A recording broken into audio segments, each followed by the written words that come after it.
ओम गुरुवे नमः।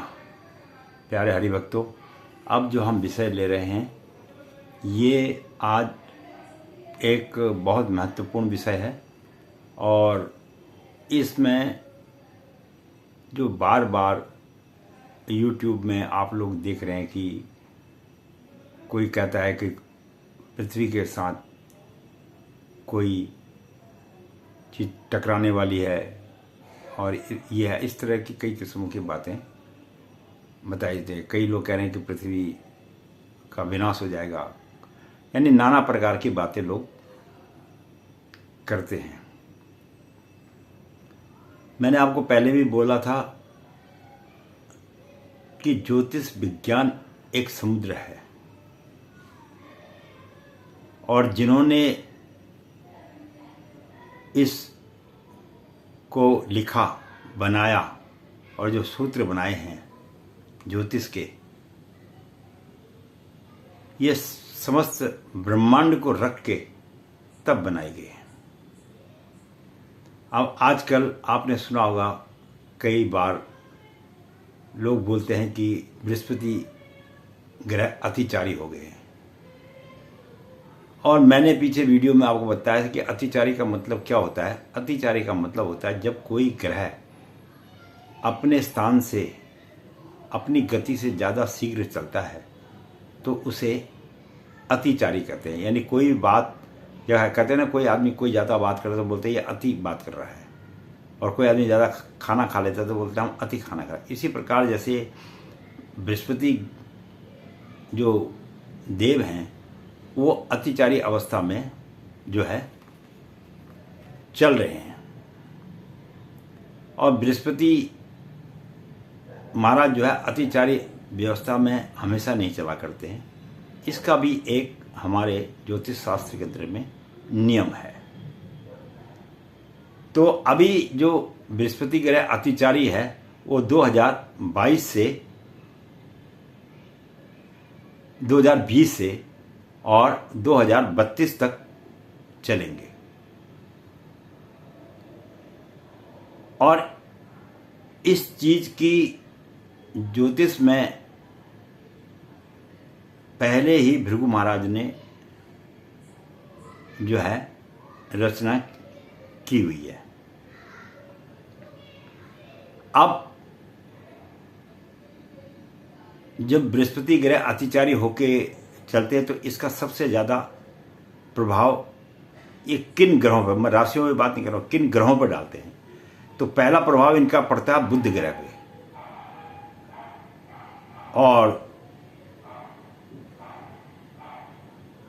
बुध में आती है मिथुन राशि। मिथुन राशि पे जो है ज़्यादा प्रभाव पड़ता है। फिर आता है धनु राशि। धनु राशि पे भी बृहस्पति महाराज का थोड़ा ज़्यादा प्रभाव पड़ता है।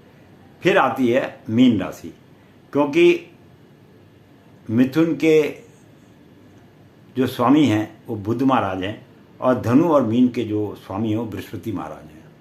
ये तो खैर अब आपको मैंने पीछे ज्योतिष में इन बातों के विषय में समझ कराया है।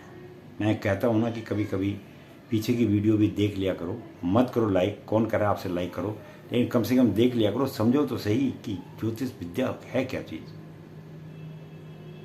इसके अंदर में इतने रहस्य छुपे हुए हैं कि अगर वास्तव में आप इसका ज्ञान प्राप्त करें आपका दिमाग खराब हो जाएगा, क्योंकि इतना विशाल पूरे ब्रह्मांड की रचना इसके अंदर रखी हुई है। अब क्या है, भृगु महाराज ने जब ज्योतिष विद्या का ग्रंथ लिखा तो उसमें उन्होंने कुछ संवत्सर भी बताई और विशेष करके ये मैं आपको और बता दूं कि बृहस्पति ग्रह के 95 उपग्रह हैं। जैसे पृथ्वी का एक उपग्रह है चंद्रमा, ऐसे बृहस्पति के 95 उपग्रह हैं। ये बात समझ करने वाली बात है। तो एक चंद्रमा के उथल पुथल होने में पूरी पृथ्वी में भूकंप आ जाता है। तो आप ये सोचिए, जब बृहस्पति में 95 ग्रह हैं, वैसे तो ग्रह बहुत बड़ा है, तो उस समय बृहस्पति ग्रह की क्या स्थिति हो जाती होगी, इसकी तो कल्पना करना भी मेरे बस की तो बात है नहीं। अब बृहस्पति ग्रह जब अतिचारी होते हैं तो इनका क्रोध किस पे फूटता है, ये सबसे बड़ी बात है। क्यों अतिचारी होते हैं? तो अतिचारी जब ये होते हैं तो इनका क्रोध मंगल ग्रह पे ज़्यादा फूटता है, सूर्य पे फूटता है, शनि राहु और चंद्रमा पे फूटता है, क्योंकि ये गुरु भी है और गुरु का कर्तव्य तो शिष्य को समझाना ही है। और शिष्य जब ना समझे तो उस पे जो है गुरु जो है नाराज भी हो जाते हैं। तो मंगल, सूर्य, शनि, राहु और चंद्रमा पे इनका क्रोध फूट जाता है। अब ऐसा हमेशा तो चलता नहीं है। अब ये जो चलता है वो संवत्सरों के हिसाब से चलता है। कब बृहस्पति ग्रह अपनी चाल को बदलना शुरू करते हैं, वो किस संवत्सर में बदलना। संवत्सरों का भी अपने में एक बड़ा महत्व है, इसलिए संवत्सर रखे गए। तो एक संवत्सर तो है कालयुक्त संवत्सर, जो विनाशकारी है। कालयुक्त जो संवत्सर है, इस संवत्सर का नाम ही कालयुक्त है, ये विनाशकारी नक्षत्र संवत्सर कहलाया जाता है। दूसरा है विरोधकृत। इस नक्षत्र में अन्न वगैरह जो है महंगा हो जाता है और रोग आदि के कई कारण उत्पन्न होते हैं। फिर है आपका तीसरा है परिधावी संवत्सर। इसमें वर्षा कभी ज़्यादा होगी और कभी कम होगी। वर्षा होगी तो इतनी हो जाएगी कि आदमी जो है नदी नाले और मकानों को बहा जाएंगे, नहीं होगी तो ऐसा लगेगा जैसे सूखा पड़ गया। ये परिधावी जो संवत्सर है। फिर आता है दुर्मति संवत्सर। इसमें बारिश कम होती है। दुर्मति संवत्सर में बारिश थोड़ा सा कम होती है, थोड़ा सा अकाल पड़ने का भय रहता है।